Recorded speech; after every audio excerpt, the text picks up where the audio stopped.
السلام عليكم ورحمة الله وبركاته. عاملين ايه اخواتي وحبايبي؟ طلع اتكلم كلمتين باختصار بسيط كده عن الماتش بتاع امبارح بتاع اسبانيا. انا الصراحة يعني في ناس بتشكر في النتيجة وناس تقول لك نتيجة ايجابية وناس تفضل احنا نزلنا اسبانيا في التصنيف واحنا قدمنا مباراة دفاعية بحتة وفي ولعبنا في اسبانيا وكده. بص يا حبيب قلبي، انت ليك كيان، انت ليك كيان وليك اسم كبير وسط افريقيا، اكتر فرقه في افريقيا اخدة بطولات، 7 بطولات قاريه. كنت كاسب البرازيل، قصدي تعادل، خسرت من البرازيل فرق هدف بس. حركت البرازيل وانت كان معاك فرقه كلها محليه، ما كانش في حد محترف خالص غير زيدان على قد ما افتكر يعني. كسبت ايطاليا. انت بتلعب، المفروض تلعب كوره، تلعب كوره قصاد الناس. انا ما حرفيا مش مبسوط من الماتش اللي فات ده، مش مبسوط من الماتش بتاع امبارح خالص.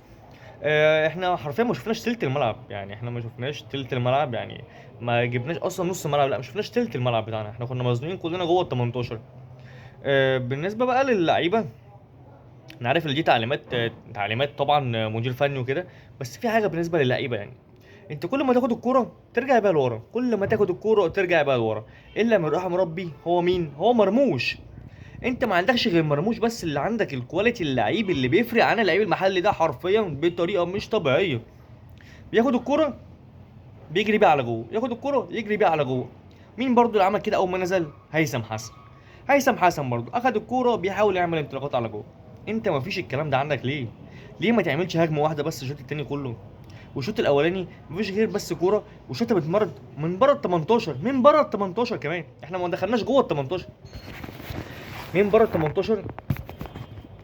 بتاعت مرموش. طبعا كانت يعني تستحق ليها هدف عشان الهجمه طبعا حلوه وكده، بس يعني ربنا سترها، ربنا سترها الماتش بتاع امبارح.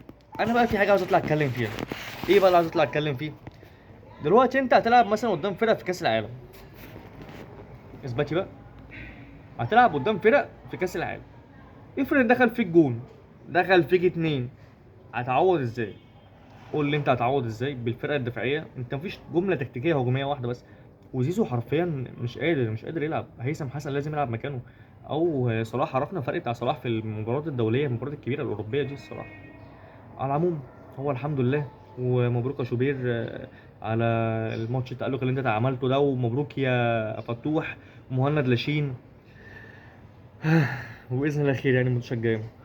واتوقع مصر باذن الله باذن الله هتحاول تطور من الهجوميه شويه.